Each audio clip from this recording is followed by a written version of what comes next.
que diriez-vous d'aller à la rencontre des Brugmaniens ? À chaque épisode, un sujet, un témoignage, un regard d'expert ou d'experte.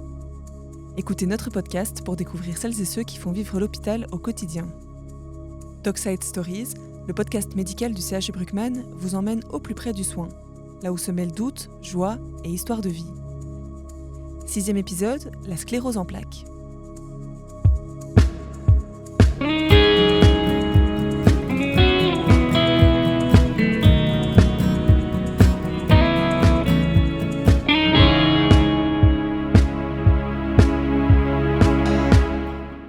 La sclérose en plaques est une maladie chronique du système nerveux central qui survient lorsque le système immunitaire l'attaque par erreur. En Belgique, environ 14 000 personnes vivent avec cette maladie qui touche principalement les jeunes adultes avec un âge moyen au diagnostic entre 20 et 40 ans et qui concerne majoritairement les femmes pour environ 73% des cas. Comment la reconnaître ? Quels sont les traitements disponibles ? Et comment vivre avec au quotidien ? On en parle avec le Dr Dachi qui est neurologue réadaptateur et chef du département de neurologie, ainsi qu'avec une patiente.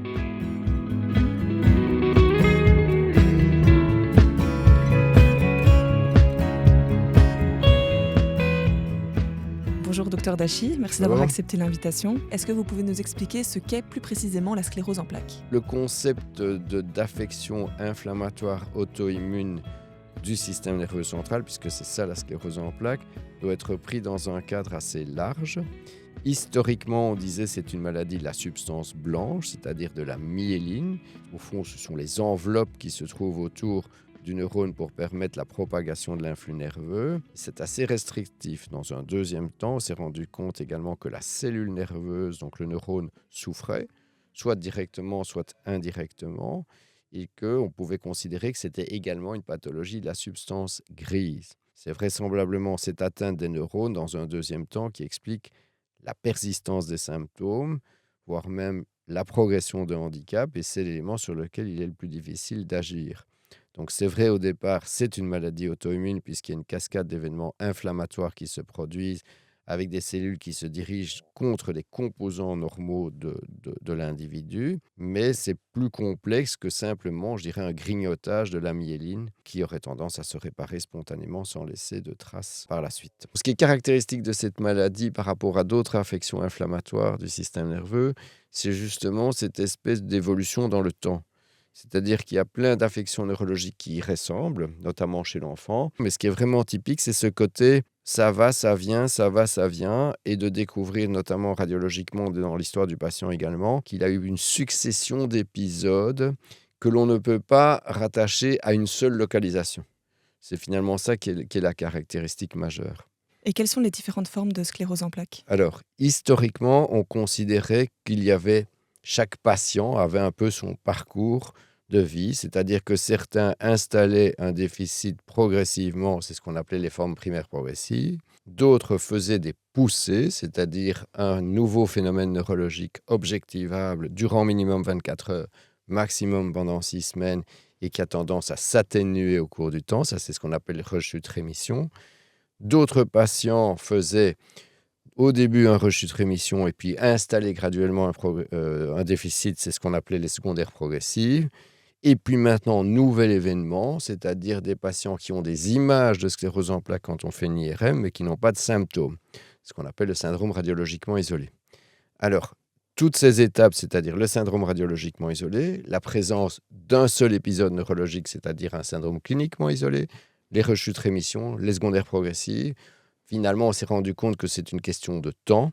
Au début, le syndrome radiologiquement isolé, cliniquement isolé, c'est vers, je dirais, 20, 30 ans, quelque chose comme ça. Passe une phase de rechute-rémission et qu'après 45-50 ans, on devient dans une forme plus progressive, dans laquelle il n'y a plus de poussée. Et donc, c'est une seule et même maladie, mais prise à des moments différents. Et quelles sont les causes et les facteurs déclenchants de la maladie ? Alors, la cause précise, on ne sait pas. Ce qu'il faut, c'est de préférence avoir une mère qui était carencée en vitamine D lorsqu'elle a procréé.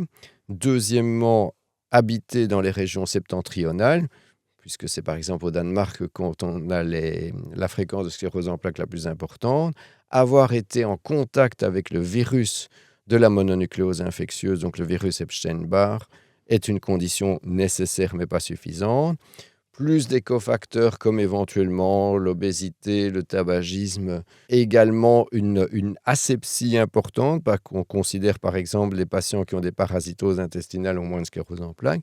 Et donc tout ça mis ensemble, face à un agent extérieur déclenchant, il y a une cascade d'événements qui se produisent et qui entretiennent, qui produisent l'inflammation, qui la transmettent au système nerveux central, et là, le phénomène continue. Et quels sont les symptômes les plus fréquents ? Classiquement, chez surtout les jeunes femmes, c'est une névrite optique, donc c'est une atteinte de la perte de vision, la diminution de la vision d'un œil, accompagnée de douleurs ou mouvements oculaires. Ça peut être également des troubles de l'équilibre, des troubles de la sensibilité, des faiblesses, des troubles de la vidange vésicale, les besoins impérieux de miction comme on appelle ça, des troubles de l'articulation, pas tellement du langage mais de l'articulation. Et est-ce que certains symptômes passent inaperçus au début ? La fatigue, elle vient un petit peu comme élément sourd, indépendamment de l'importance de la maladie. Le symptôme qui passe inaperçu, c'est la névrite optique, qui peut être juste la perception d'un voile devant l'œil, d'une diminution de la perception de la vision des couleurs, transitoire la plupart du temps, des paresthésies, donc des troubles de sensibilité d'un membre. Ça peut passer inaperçu ou être minimisé éventuellement. Comment se confirme le diagnostic ? Au début, on considérait qu'il s'agissait d'un diagnostic d'exclusion, c'est-à-dire exclure d'autres causes d'inflammation du système nerveux central, des infections notamment. De plus en plus, on arrive à des critères positifs. Clairement, l'élément majeur, c'est la résonance magnétique. C'est pour ça qu'il est essentiel d'avoir accès à cet examen. En complément de la résonance magnétique, à la fois du cerveau et de la moelle épinière, on peut réaliser aussi des potentiels évoqués qui vont démontrer un problème de conduction nerveuse le long du nerf optique ou au niveau de la moelle épinière par exemple. Et la ponction lombaire qui d'une part va démontrer une inflammation qui est spécifique au système nerveux central et qui n'est pas disséminée dans l'entièreté du corps, et également qui va exclure des infections parce qu'il y a plusieurs tableaux qui peuvent ressembler à la sclérose en plaques et qui n'en sont pas. Au début c'était du style on a une poussée, deux poussées, on attend pour voir si c'est ça. On essaye maintenant d'avoir des critères positifs, notamment radiologiques, qui permettent de vite préciser les choses et de démarrer un traitement, puisque comme c'est inflammatoire au début, on essaye d'agir au maximum sur l'inflammation pour éviter que s'installe dans un deuxième temps un handicap. Et pourquoi la maladie touche surtout les jeunes adultes et les femmes en particulier ? Alors, les femmes, c'est pas très bien compris. Éventuellement, il y a une influence hormonale, mais elle n'est pas démontrée formellement. Les jeunes adultes, vraisemblablement parce que leur phénomène, la manière dont leur système immunitaire se comporte est un petit peu différente. Également par rapport au contact, puisque si on rapproche ça de la mononucléose infectieuse, c'est ce qu'on appelait le kissing disease. Donc la mononucléose est typiquement une infection de l'adulte jeune, voire de l'adolescent. Notre système immunitaire évolue au cours du temps. Avec l'âge, il devient moins spécifique. Lui-même a une réaction qui est un peu âge-dépendant. Donc peut-être que tous ces facteurs mis ensemble font que c'est une maladie jeune. Et est-ce qu'on peut prévoir l'évolution de la maladie ? On essaye de la prévoir. On a des facteurs prédictifs. Par exemple, le fait d'être un homme, c'est un peu péjoratif par rapport à être une femme. Le fait d'avoir une atteinte de la moelle épinière, c'est-à-dire les troubles de la vessie et de la marche, est un facteur négatif. Le fait de ne pas bien récupérer de ces poussées est un élément négatif. Et le nombre de poussées, donc d'événements qu'on fait, le nombre de lésions visibles également au niveau de l'IRM initial, tout ça, c'est des facteurs prédictifs. Peut-on aujourd'hui ralentir la progression ? Donc les traitements sont essentiellement anti-inflammatoires. C'est-à-dire qu'ils suppriment ces phénomènes inflammatoires. On essaie qu'il n'y ait pas de nouvelles lésions, qu'il n'y ait pas de nouveaux symptômes, et on essaye de stabiliser les gens. Et essayer de les tenir ainsi sans accumulation de handicap jusqu'à l'âge de 45-50, où la maladie se calme, elle devient moins inflammatoire, et donc on retarde finalement le moment où éventuellement un handicap pourrait apparaître. Ça, c'est vrai que ça a été démontré, puisqu'actuellement la mortalité, la morbidité de la maladie ont diminué. Depuis l'introduction des premiers médicaments réels de cette infection, c'est dans les années 90, et on voit bien qu'on a un impact positif sur la qualité de vie, mais aussi la survie de ces patients. Alors, ce qui est important, bien sûr, il y a les traitements médicamenteux qui sont certainement beaucoup plus efficaces qu'auparavant, mais tout n'est pas uniquement un traitement médicamenteux. Il y a aussi la prise en charge globale. Des recommandations comme certainement ne pas fumer, parce qu'on sait que ça aggrave l'inflammation. Ne pas être obèse également, avoir une hygiène de vie et l'exercice physique. L'exercice physique, notamment ce qu'on appelle en endurance, c'est-à-dire à 50-70% de ses capacités, que ce soit de la marche, que ce soit de la natation, que ce soit du vélo, c'est extrêmement important. Il y avait l'image auparavant qu'il fallait s'épargner. Quand on avait une sclérose en plaques, on ne bougeait plus, on ne faisait plus rien. Et donc si justement l'activité physique est un élément très important, outre la qualité de vie, ça a même un effet anti-inflammatoire et ça peut même diminuer le nombre de poussées. Donc ça, c'est extrêmement intéressant. Il y avait des programmes comme ça de coaching en salle de sport, notamment, qui avaient été lancés à un moment donné, qui étaient intéressants parce que le sujet ne se considérait pas comme un patient qui arrivait dans une salle de kiné, mais il était dans un environnement avec des gens sains. Et malheureusement, c'est un problème de soutien financier de ce genre de prise en charge. Donc ça, c'est très important. La possibilité de traiter certains symptômes, que ce soit sur le plan des douleurs, que ce soit sur le plan de la vessie. Il y a ce qu'on appelle les traitements symptomatiques, c'est-à-dire qui n'ont pas d'action directe sur la maladie ou sur son décours, mais qui diminuent l'intensité des symptômes. Il y a majoritairement aussi des problèmes d'adaptation au travail, que les univers acceptent que des patients soient à mi-temps, parce que justement le mi-temps médical est une situation intéressante vu la fatigabilité. La fatigue est un problème majeur de cette affection. Aussi l'image que l'affection a auprès de la population qui est toujours pire que ce que l'on voit réellement. Quand un patient diagnostique une sclérose en plaques, il dit c'est quand la chaise roulante. Donc effectivement, oui, on a bien travaillé là-dessus. Il y a certainement un retard. On ne peut pas prédire que les gens n'auront jamais de handicap, mais en tout cas, on leur maintient une autonomie beaucoup plus longue qu'auparavant. Et où en est-on dans la recherche? Est-ce qu'on peut espérer un traitement curatif? Alors, le vrai seul traitement, ce serait la prévention, c'est-à-dire le vaccin contre l'Epstein-Barr, mais qui n'est pas facile à faire parce que le vaccin ne prend pas toujours, il est dirigé contre différentes cibles antigéniques. Enfin, ce n'est pas toujours évident. On parvient à maintenir des gens en rémission, c'est-à-dire l'absence d'activité de la maladie pendant plusieurs années. On parvient ainsi, avec certains traitements, à éviter qu'ils doivent reprendre un traitement pendant 5-10 ans, puis procréer éventuellement sans avoir des complications particulières. Donc, je verrais plus ça pour le moment comme une rémission que comme une guérison. Et qui est-ce qui fait partie de l'équipe autour du ou de la patiente? Alors, on a essayé de faire une équipe assez restreinte pour être efficace parce que ce sont des gens jeunes. Donc, l'idée, c'est certainement de la kinésithérapie parce qu'un des éléments majeurs dans cette affection, c'est la force, c'est la capacité de marcher, c'est l'équilibre. Et donc, ça, c'est le bilan qui est fait en kiné. Le reste concerne plus ce qu'on appelle le ralentissement idéomoteur, c'est-à-dire la capacité de résoudre des tâches aussi de dextérité manuelle, c'est-à-dire de précision des mouvements. Par exemple, des petits objets qu'on doit déplacer dans un temps défini. Et donc, ça, c'est l'infirmier ou l'infirmière, selon, qui s'occupe de ça, qui permet aussi de surveiller les traitements, vérifier les gens prennent leur traitement, s'ils font les prises de sang régulièrement pour vérifier si le traitement n'est pas toxique. Donc, c'est essentiellement infirmier, infirmière, kiné et médecin spécialisé. À côté de ça, on peut faire appel à des référents extérieurs, des neuropsychologues s'il y a un trouble des fonctions intellectuelles, éventuellement de l'ergothérapie s'il y a un trouble de l'utilisation de la main. Et l'assistance sociale a un rôle très important à jouer puisqu'il y a des problèmes de mi-temps médicaux, d'incapacité de travail qui peuvent jouer. Et l'urologue, certainement, puisqu'il y a souvent des problèmes vésicaux. Et à partir de quand faut-il consulter sans attendre? Mais en général, ce qui est troublant, c'est que les symptômes sont un peu fugaces et pas très spécifiques. Maintenant, on a tendance à faire plus systématiquement les examens d'office quand les gens ont une plainte, visuelle certainement. Les patients consultent. Les problèmes de sensibilité sont souvent moins considérés. On vous croit plus quand vous avez un trouble moteur qu'un trouble sensitif. Comme ça peut donner un peu toute une série de choses, c'est où aller. C'est-à-dire effectivement jusqu'où faut-il aller? Fait-on tous les examens à tout le monde? Vraisemblablement pas. L'idée, c'est d'être attentif à des signes neurologiques qui ne sont pas de 5 minutes. Je veux dire, c'est quelque chose qui dure au minimum quand même 24-48 heures, qui concerne, je dirais, principalement la vue, l'équilibre, la force, la sensibilité et la vessie, parce que ça, c'est quand même un paramètre très précis. Merci, Dr Dachi. Merci.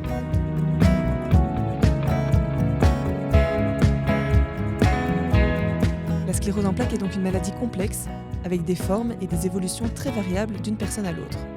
Aujourd'hui, les traitements permettent de mieux contrôler la maladie et d'en ralentir la progression, même s'ils ne permettent pas encore de guérir. Au-delà du diagnostic et du suivi médical, la sclérose en plaques s'inscrit aussi dans un quotidien, avec des répercussions qui peuvent être visibles ou plus discrètes.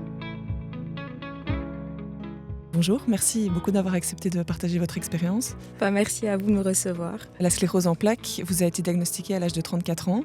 Quels ont été les premiers signes et les premiers symptômes ? Écoutez, j'avais des symptômes très rares, voire atypiques. J'avais une sensation plutôt particulière au niveau du palais et de la langue, comme si je sortais de chez le dentiste. C'était une sensation, comme si la langue et le palais étaient anesthésiés. J'arrivais plus en fait à faire la différence entre le sucre et le sel. Tout ce que je goûtais en fait n'avait pas de goût. C'était mes premiers symptômes de la sclérose en plaques.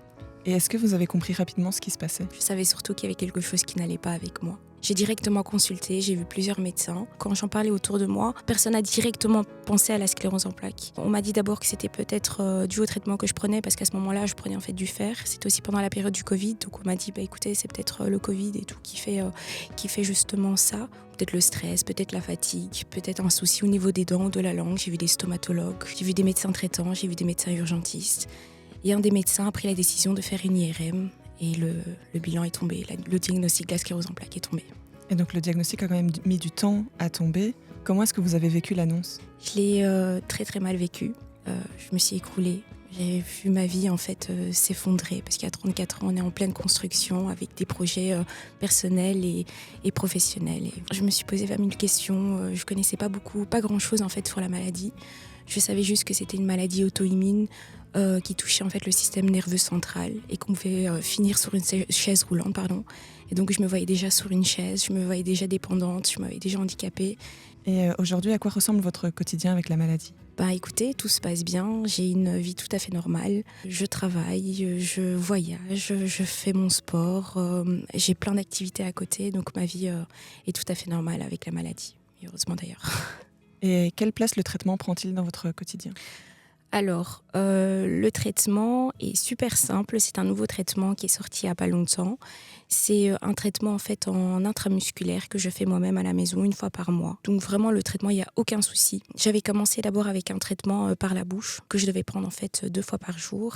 Mais malheureusement, ce traitement n'avait pas fonctionné. Malgré le traitement, j'ai eu en fait des nouvelles poussées ou des nouvelles lésions au niveau cérébral. Et ce nouveau traitement fonctionne très très très bien. Donc il n'y a aucun souci, c'est vraiment une fois par mois. Et comment se passe le suivi avec l'équipe soignante ? Alors génial. Donc l'équipe de la CEP ici à Bruckmann est tout simplement géniale. Je suis partie la première fois les voir ici juste à côté. J'ai été accueillie par José Pereira, qui est l'infirmier en fait de la sclérose en plaques.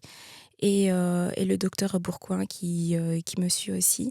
Et en fait, ils m'ont tout expliqué sur la maladie, ils m'ont tout expliqué sur les traitements et ils ont pu répondre en fait à toutes mes questions. Et voilà, parce que j'avais 1000 questions dans la tête, etc. et tout, mais ils ont pu justement m'apaiser et me mettre les choses au clair sur la maladie. Quel rôle joue votre entourage aujourd'hui ?